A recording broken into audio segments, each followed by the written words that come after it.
Oi pessoal, tudo bem com vocês? Como que vocês estão? É nossa primeira aulinha aqui da plataforma online. Vamos falar de citologia. Na verdade, é uma revisão, né, do conteúdo que a gente já viu em sala de aula. Para quem não lembra, essa é a oportunidade de relembrar, hein? Para quem não entendeu muito e fingiu que entendeu, essa é a nossa chance de recapitular, tá bom? Brincadeiras à parte, né, que a gente tem que descontrair. Eu tô sempre aqui, tá bom? Quem quiser mandar pergunta, pode mandar. Tirem suas dúvidas, fixem bem o conteúdo, peguem o caderno agora, tá bom? Assistam sempre as aulas com caderno. Vocês sabem que eu sempre falo alguma coisa que às vezes pode não estar aqui na plataforma ou nunca está no livro, né? Assim, uma coisa que às vezes passa batido e você não anota e é muito importante. Então, eu gosto que vocês anotem, e vocês também gostam, porque eu já percebi que vocês anotam sem eu pedir, né? Vamos começar então, parar de falar, né? Que eu falo muito. Vamos perguntar para vocês o que é a citologia. Citologia. Lembra que eu falei que em biologia, em ciências, as palavras, elas sempre têm um significado, né? Elas sempre vão ser formadas por dois pedacinhos que vão te dar a resposta do que ela é. Então, o que seria a citologia? Bom, a citologia, pessoal, ela é a ciência, né? É a ciência que vai estudar a célula. Estudar a célula quer dizer o quê? Vai falar sobre a estrutura dela, sobre cada pedacinho dela, o que faz, o metabolismo. O metabolismo, gente, é o conjunto de reações químicas que vão acontecer dentro da célula. A gente tem célula, o seu bichinho de estimação tem célula, as árvores têm célula, todo ser vivo é constituído de célula, mas a gente vai ver isso aí lá na frente, tá? Uma curiosidade que eu botei para vocês embaixo da imagem da célula aí, é que a palavra citologia, né, ela vem do grego, ela deriva do grego. Citos, que é célula, quitos, que é célula, desculpa, e logos, que é estudo, tá? Logia, logo, é estudo. Vamos prosseguir o nosso slidezinho. Aí eu botei uma indagação, o menino aí também tá curioso. Como que descobriram algo tão pequeno, né? A célula ela é minúscula, né, gente? A gente não consegue ver a célula a olho nu, só com o auxílio de um microscópio, tá? Essa imagem em preto e branco está mostrando para a gente um pouquinho da história. Por favor, ignorem ali o nomezinho do Robert Hooke, que ficou separado, mas é tudo junto, tá? O nascimento, né, da citologia, a citologia, ela surgiu há quanto tempo? Já em 1663, né? O tio Robert Hooke, ele criou aí uma estrutura parecida com um microscópio, um aparelho, né? Parecido não, gente, era um microscópio, mas muito arcaico, né? Porque naquele tempo não se tinha o estudo, o avanço na ciência que se tem hoje em dia. Então ele pegou um pedacinho de cortiça, sabe? A cortiça é um vegetal, e ele começou a observar através do aparelho dele. Ele percebeu, gente, que na cortiça tinham umas célazinhas, né? Umas casinhas. Daí ele nomeou, né, a célula por isso, porque a célula é como se fossem células, casinhas minúsculas, né? Então, a partir daí começou um estudo mais avançado da citologia, porque foram evoluindo, né? Os microscópios foram evoluindo, a ciência foi caminhando e tudo ganhou um novo sentido. Prosseguindo, sobre a teoria celular que eu falei com vocês na páginazinha anterior, tá? Teoria celular. Quando eu falo de teoria celular, ela quer dizer o quê? Principalmente essas 4 coisinhas, tá? Que todo ser vivo é feito de célula, com exceção, né? Se vocês podem me perguntar, às vezes algum aluno me pergunta, e o vírus, professor? Esse vírus danado aí que tá solto, ele é constituído de célula? Ele é ser vivo? Não, o vírus ele é acelular, ou seja, ele não tem célula, tá? A gente viu esses conceitozinhos no início do ano, né, quando a gente estava em sala, a gente viu. Então, o ser vivo é aquele cara obrigatoriamente constituído, formado por célula, tá bom? Outra observação, que faz parte da teoria celular. As atividades essenciais que caracterizam a vida, desculpa, ocorrem no interior da célula. Ou seja, todas as atividades, nossa respiração, nossa digestão, tal, todas elas têm uma ligação com as células, tá bom? Novas células, elas só se originam a partir de uma célula já pré-existente, através da divisão celular, que é quando a gente, né, tem a formação de um bebê, de um indivíduo novo. Tá? Nenhuma célula vai surgir do nada, ela sempre vai ter que surgir de outra.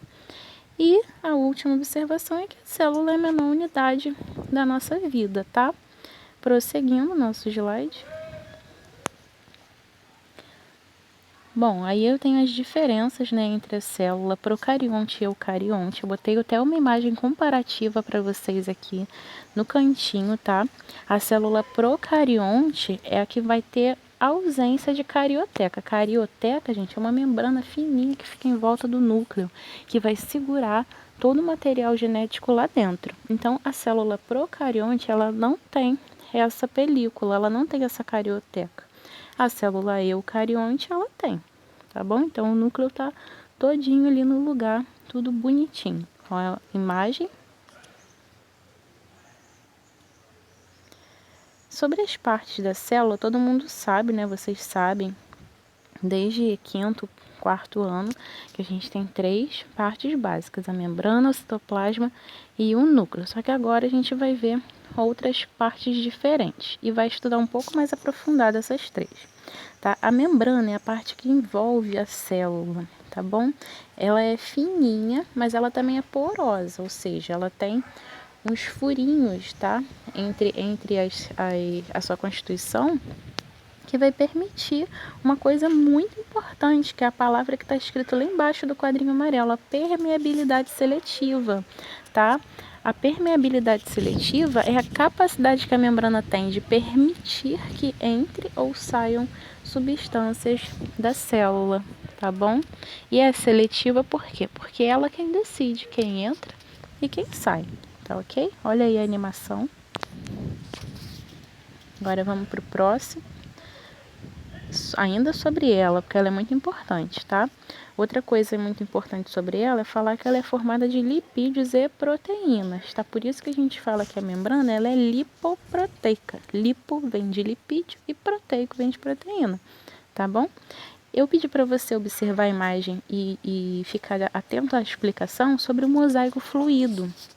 O mosaico, gente, vocês sabem que é um monte de parte diferente encaixada uma na outra, né? A membrana é a mesma coisa, né? Ela tem essa estrutura de lipídio, parece um fósforozinho, né? E tem as proteínas inseridas aí dentro dela. O mosaico fluido é por quê? Porque o mosaico na membrana são várias partes diferentes e o fluido, porque ela não é totalmente fechada, né? Que eu falei na permeabilidade seletiva. Ela tem espaços para permitir entrada e saída de substâncias. Sobre o citoplasma é a porção mais volumosa de uma célula, certo? Dentro do citoplasma a gente vai encontrar as organelas. As organelas, elas são pequenos órgãozinhos que vão realizar as nossas atividades de respiração, excreção e etc, tá? Ainda sobre ele é bem viscoso, tá, gente? E é formado de uma substância chamada de citosol ou hialoplasma. Toda essa estrutura em azul representa o citoplasma. Sobre as organelas, vamos lá. Em relação às organelas, a gente começa pela mitocôndria, tá? O nome aí parece complicado, mas vocês vão conseguir, tá bom? Tenho certeza. A mitocôndria, ela vai realizar a respiração celular. É através da respiração que a gente tem a nossa energia sendo produzida, certo? Aí a mitocôndria. Agora esse senhor, o retículo endoplasmático. Ele parece estranho, parece um nome muito difícil, mas não é não. Só você pronunciar direitinho, retículo endoplasmático, e gravar bem, né? E falando que vai memorizar, tá? Ele é de 2 tipos, tá bom, gente? O liso e o rugoso. O liso, ele vai ser responsável por produzir lipídios, que são as gorduras que vão formar a membrana. Então, todo mundo se encaixa, todo mundo se completa.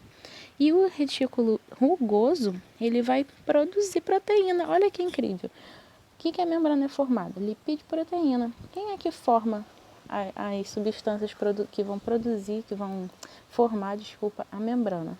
O retículo endoplasmático liso e o rugoso. Que incrível, né, amor?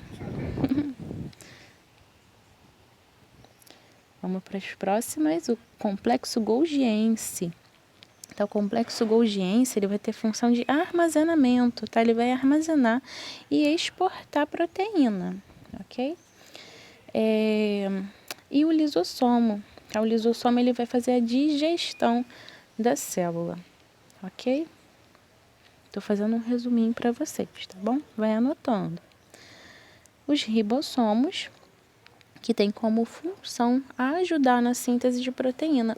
O ribossomo, gente, ele tá grudadinho lá no retículo endoplasmático rugoso, por isso que o nome dele é rugoso, porque ele tem vários ribossomos aderidos na superfície. Vamos prosseguir.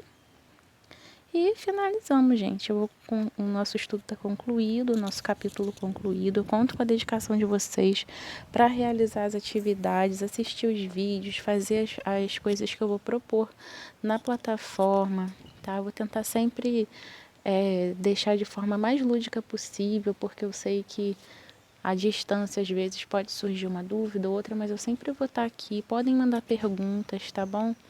Por favor, se dediquem, eu sei que vocês são extremamente capazes, tá bom? Um abraço, até a próxima.